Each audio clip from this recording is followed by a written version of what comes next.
Kostata, ez da?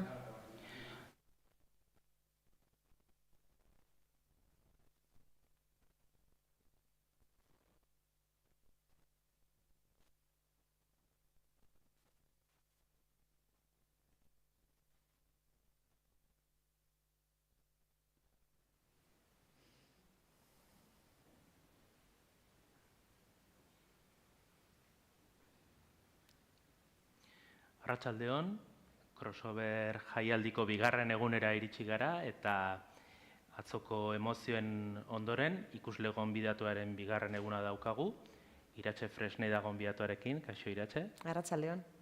Iratxe ikerlaria, irakaslea, zinemagilea, Eskandinaviako zinemagintzan aditua, Lars von Trier beste egun batean, ezta? Bai, mesedez.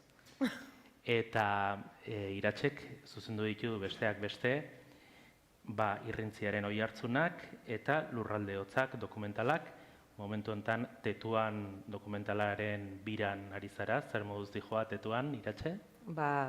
Ederto, egia esan ederto, oraindik hasi berriak gara pelikularekin eta emanaldi ugari baitu aurretik eta egia esan oso pozik, publikoaren arre izaten ari da oso beroa, oso ezakit, behar bada aurreko pelikularekin baino askoz ere emozio gehiago bizitzen ari gara, baina oso ondo, orokorrean primeran. Donostira ere etorriko zera apirilean 24-25ean, giza eskubideen jaialdian, sail ofizialean lehiatzera, gogotsu orduan, ezta?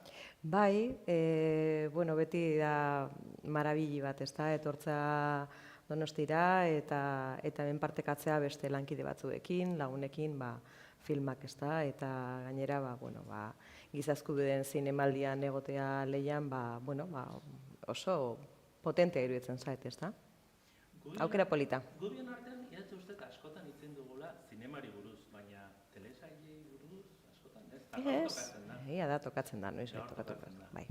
Bueno, telesailak, orduan, telesailen jaialdia daukagu, crossover, ikusle gonbidatua zara gaur, gurekin, eta lehenengo galdetu nahi nizuke zure haurtzaroko telesailak eta zeintzuk izan ziren zuretzat eragina handia izan zuten telesailak aurra zinenean?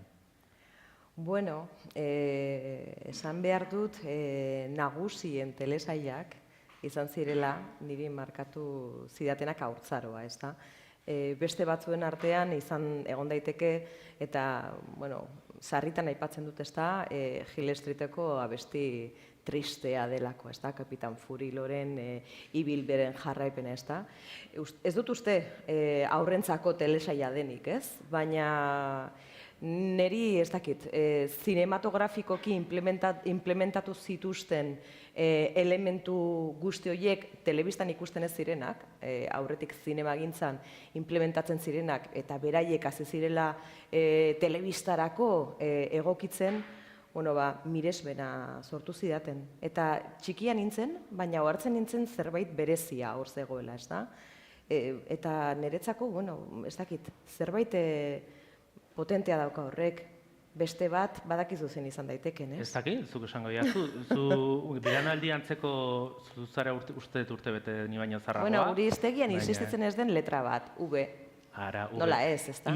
Iazko kartela V batekin, eta V zer izan zen guretzako aurra ginenean, 10-11 urte genitunean? Itzela, ze etzan bakarrik telesaila eta telebisten aurrean jartzea, eta kanpoan egiten genituen jolasak etentzea, eta batean danok korrika baten, joaten ginen etxera, telebistaren aurrean jartzera, baina ezke etzan hori bakarrik.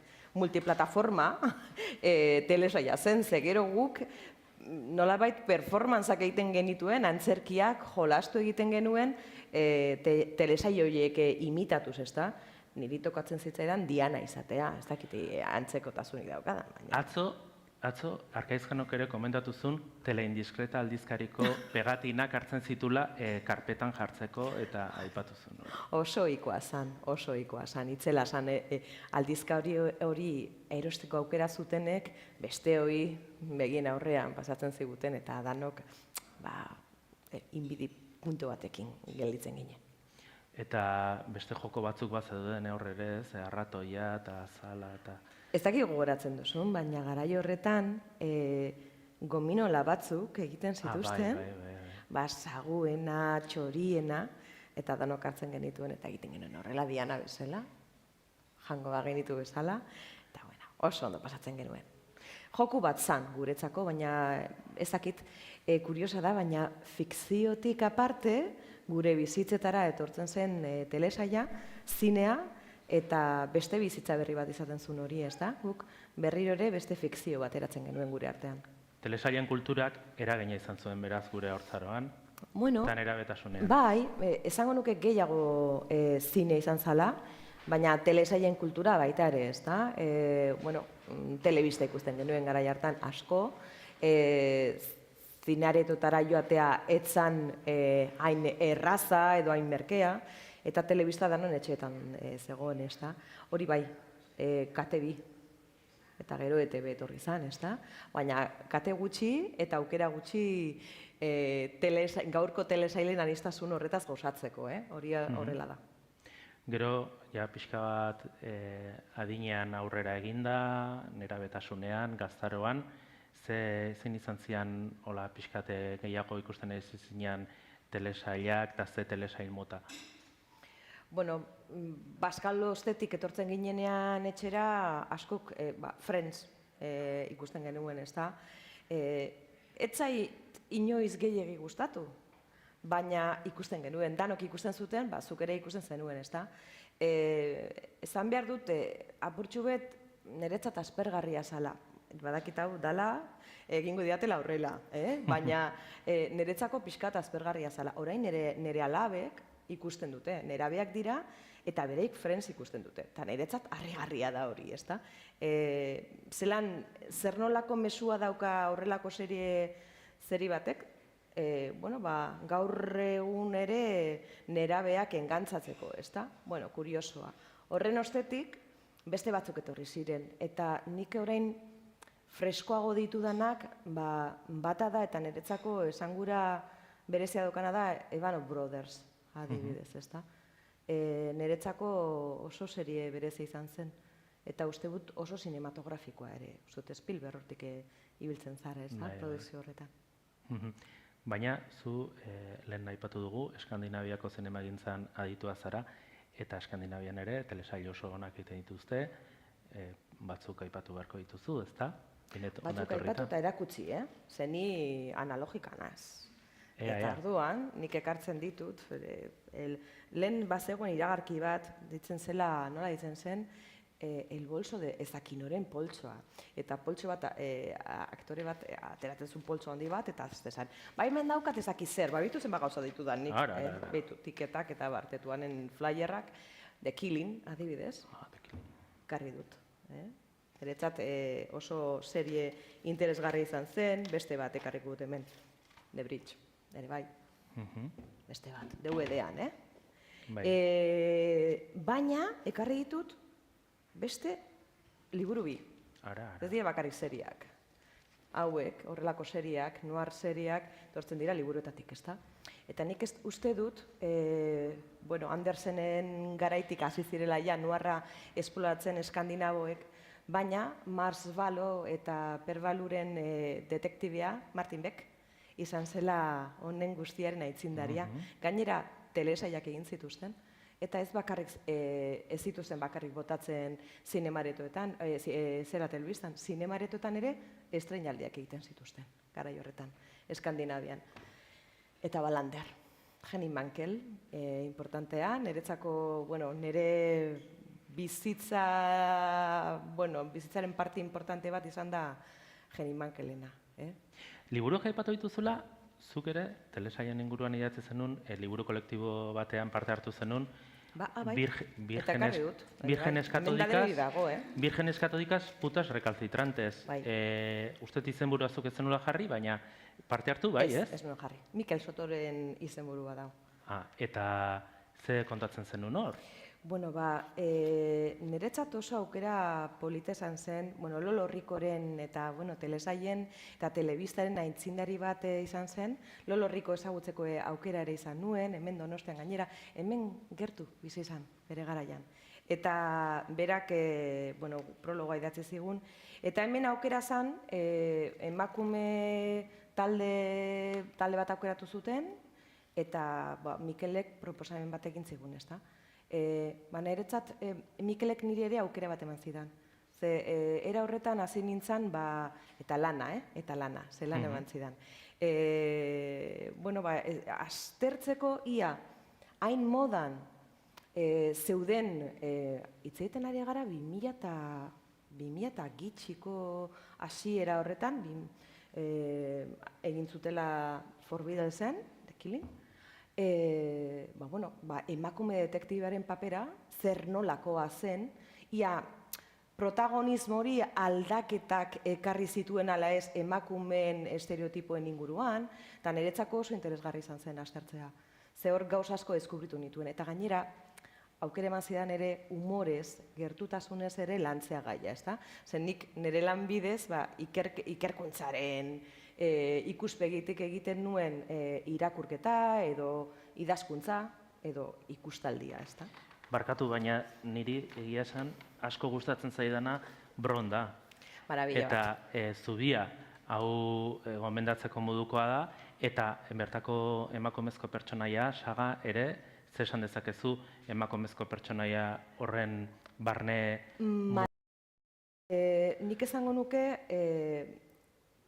hau izan zen aintzindaria, baina emakume estereotipo prototipo baten berriztazura, emakume langilea, zer nolako bizitza daukate emakume langiloak espazio publikoan egoteko aukera daukatenean nola aldatzen da beraien bizitza pribatuan, hori da depurazio totala.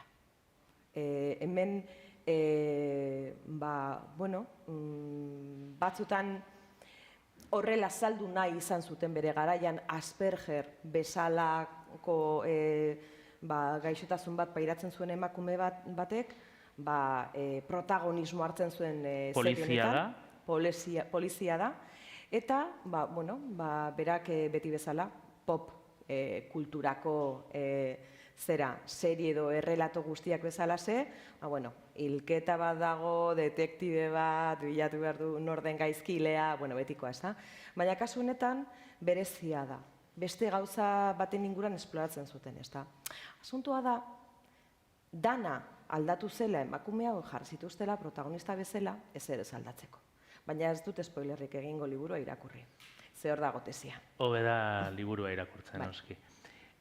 Aipatu dituzun telesail hauek, horre Europako iparraldekoak dira, bada beste herrialde bat ere txikia, Islandia bezalakoa, eta Islandiatik ere atera dira, nahiz eta herri txikia izan, egin dituzte telesail interesgarriak, nazioartean bidaiatzen ari direnak, ezta?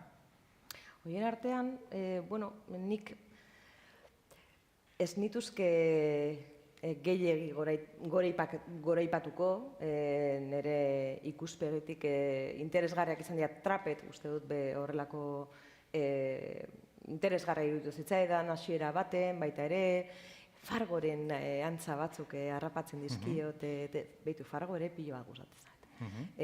Antzak hartzen dizkiot, baina ez dakit.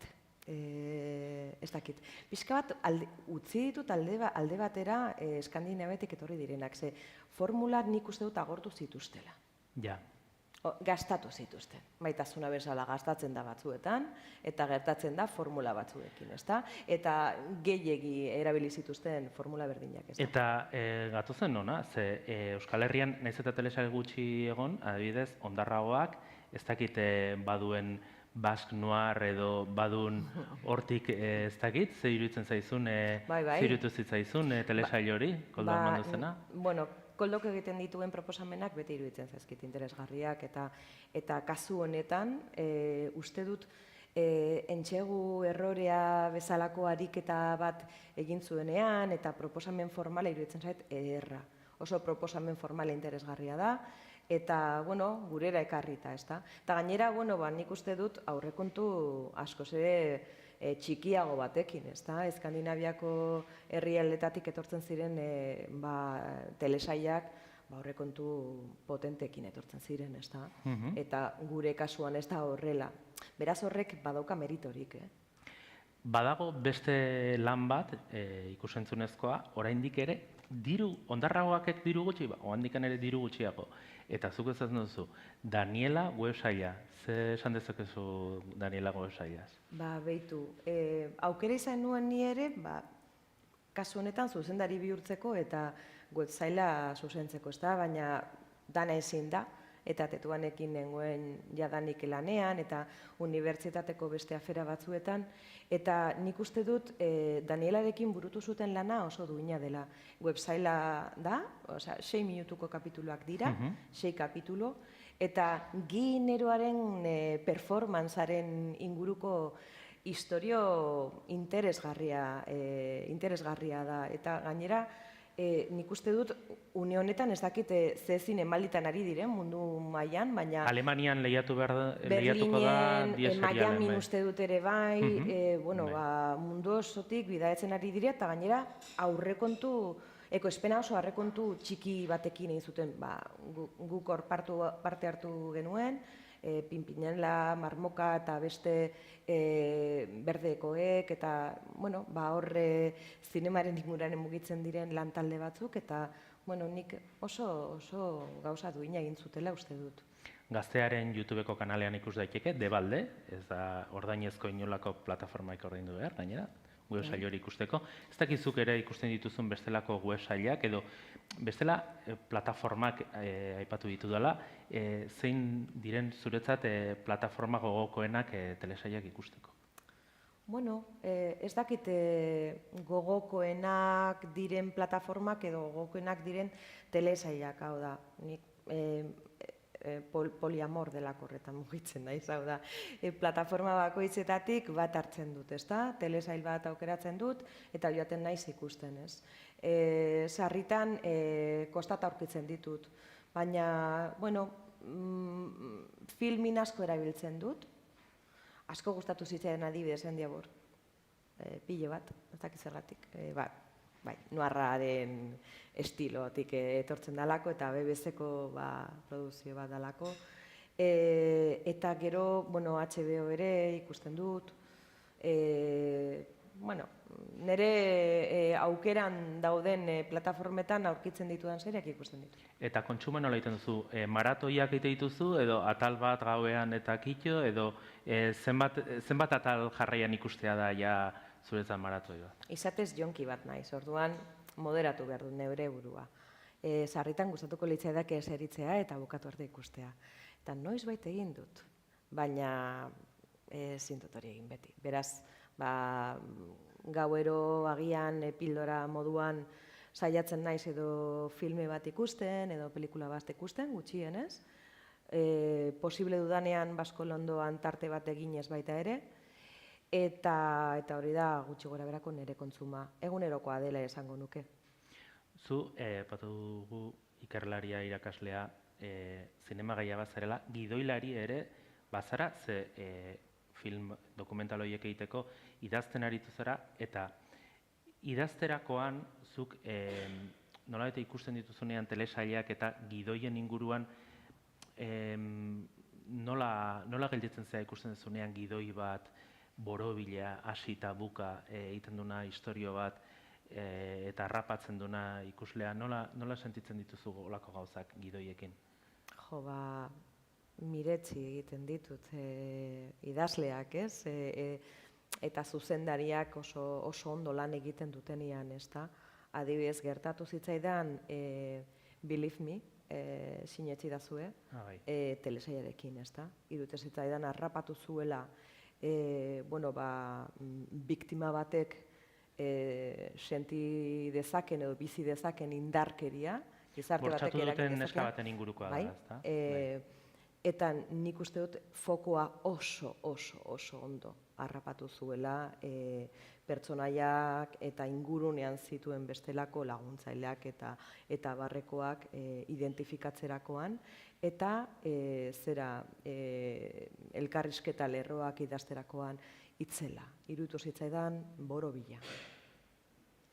Orain tetuan bukatu duzula, ez dakit okurritu behar zaizun noizbait telesailen bat idaztea, edo? Ez dakit. Ez dut horretan pentsatu, beste proiektu batzuk idatzita dauzkat, eta hoiekin jadanik ari naiz apurka lan ekiten, berriro ere ikertzen, eta une honetan telesailak oso urrun ikusten ditut, badakizu zergatik? Bota, esan. Aurrekontuak. Claro. Aurrekontuak. Fikzioa oso garestia da, eta jakin badakizue emakumeok mugitzen garela beti zinemagintzaren munduan oso aurrekontu askoz ere xumeekin. Orduan fikzioa garestiena da. Eta oso komplikatu da. Filmin ikusten duzula esan didazu, eta gomendatu behar dizut telesail bat, emakume batzuk egindakoa, diru gutxirekin. Bihar justu, berriro Donostira etortzen bazara, edo beste norbait gerturatzen baldin bada Koldo Mitxelenara, bihar iluntzeko 8 self-tape telesailaren lehenengo bi atalak emango dituzte, bertan egongo dira zuzendaria Barbara Farre, eta bi aktore eta gidoilariak Bilaputx aizpak, Mireia eta Joana Bilaputx. Egia esan, ja sortea izan du ja ikusteko, eta aprilaren 4tik aurrera filminen egongo da telesail hori. Zuk zein gomendatuko didazu, Iratxe? Zein gomendatu? Zein gomendatu? Ni gomendatu dizut self-tape. Zuk ze telesail gomendatuko didazu? Segurazki ikusita dauzkazu danak. Igual ez? Top of the Lake, adibidez. Ez dakat ikusita? Ba, ikusi. Eta non ikusi daiteke? Ez dakit orain non, ez dut gogoan non ikusi dudan. Osa, ja, sekulako nahasmena daukat. Horren beste maitale, horren beste plataforma maitale ditudanez, baina ez dakit norekin nagoen gauero. Baina Top of the Lake ikustea gomendatzen dizut. Jane Campion dago atzean, zuzen. Beraz, ikusi. Bueno, apuntatuko dut. Eta jarraituko duzu, orduan, telesailetan polimaitasuna praktikatzen. Hurrengo urtean. Hori dugu besterik ez, mila esker, Iratxe, gaur ikusle gonbidatua tartean gurekin izateagatik, crossover jaialdiak jarraituko du, beste ikusle gonbidatu bat izango du ostegunean, Liderrando musikaria, eta programazioa jarraitzen du crossoverren, tetuanekin ere arrakasta handia lortzen duzun, giza eskubideen jaialdian ikusiko zaitugu, hemen Donostian, eta hurrengora arte. Hurrengora arte.